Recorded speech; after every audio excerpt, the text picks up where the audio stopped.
Hi everyone, my name is Mary and I'm one of the associate pastors at Bethel Church in Oldbury. We have wanted to just find a little bit more about people and their lives, just have a little dip in. And so today we're going to be chatting to Liz. I don't know how long Liz has been part of the church. I don't know much of her story. So I'm just going to ask her some questions and we'll go from there. It's just a conversation. So welcome and thank you. Appreciate your time. I know you've had a busy day at work. Um, Yeah. Tell us about your family, Liz. Okay, so I have three children, two girls and a boy, Michelle, Michael, and Lydia, all grown up, earning their own money, very Yes. independent. What a Yeah, result, Liz. yeah. I've also got a granddaughter, so yeah, she's marvelous. How old is she? She's 22 now. She's just finished 4 years at uni. She's done really well. Wow. She had Wow. to do all her work through lockdown, finished off all her work, exams, and she did it. Very Wow. proud of her. Yeah, That's amazing. Listen, yeah. do you want to tell us just a little bit about your faith journey? Where did it start and how and why? And oh, Yeah. So we grew up in church. We always went to Sunday school. We were packed off in a van. Spent most of the day at church at Sunday school. Um, and as I got older, I sort of drifted away, but always believing there was more. And mm, over the years, I only seemed to go to church, weddings, funerals, christenings, and I felt that I should be doing more. And there was a pull for me to be there and go to church. And I didn't know where to start because I always believed that you had to be a certain person to be in the church, as they say. mhm, And so I used to just go to the carol services, and I love the carol services. I used to go to any church, whether it's the Catholic or the Methodist church, mhm. just to get that over Christmas. And my granddaughter used to go to the after school club at Bethel, and I met Mechalina, and she invited me to a carol service, Lovely. and I attended it, and I was just blown away. I loved it, and from that day, I've been going to Bethel. I just used to go on a Sunday morning on my own. I knew nobody there, and I really enjoyed it, and I felt like I should be there, and I used to get upset. I mean, I'm not so embarrassed now to say this, but at the time, I was like, "What's going on?" But I used to cry, Yeah. and I used to think, well, I don't know what this is, what's happening to me. But over the years, other people have said the same thing, so I don't feel so silly anymore. But No, it's just that I belong there.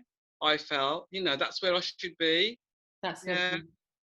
It's interesting, isn't it, how God sort of maneuvers us to a home where yeah, we can definitely. just be ourselves, and Yeah, grow up in Him. And of course, the crying, we've all done it. There's yeah, I know that now. not many of us that haven't. What do you do for a living? I work as a customer service agent in the sales support team for DPD. Many of you will know it. If you don't know it as DPD, it used to be called Parceline, but we're everywhere. We're all over the country and all over the world. Mm. White van, red and black logo. Mhm, And yeah, so I've been there 18 years mhm. and I do enjoy my job. And because of lockdown, it's even more busy. But people are shopping online more these days, so we expected it. Yeah, and there's that sense of being grateful for actually having a job, you know, Exactly. in this season. 'Cause So I've worked all through lockdown. Yeah. yeah, so just keeping with the lockdown and the COVID thing, if I can ask you a question, um, how's it been for you? I know you've been working from home, but how has it been for you spiritually? What has God been saying? Don't worry. That's been the main theme the whole time. I've been amongst people or listened to people, whether it be my neighbours or friends on a phone call or just a chat, where they were all worried. Mm, But for me, it was the opposite. Don't worry. mm, And I didn't. It was more pray instead of worrying all the time. Because if you're worried, you're not going to change anything. We've no, got no control over it.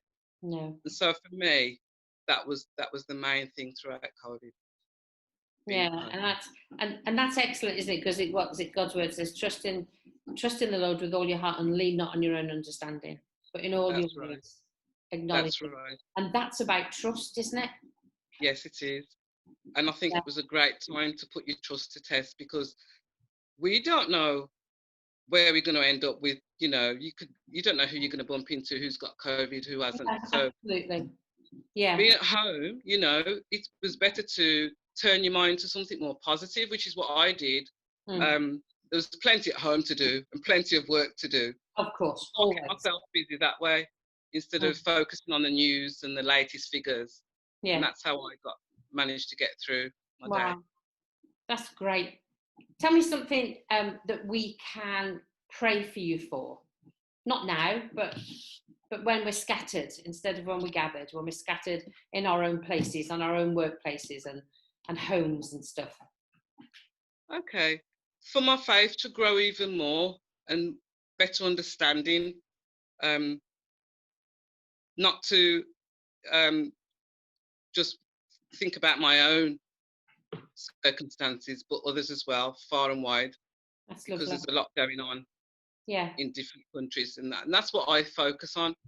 Mm. I read a story about something tragic going on in other countries, because some people can't even live in peace, can they? No, And absolutely. that's what I would like to be focused on, Yeah. really. Yeah. What I try to focus on, yeah. Brilliant. Well, thanks, Liz. Thanks for your time. Thanks for making everything look beautiful before you came on camera. Thank you, Mary, for asking me. And we'll catch you later.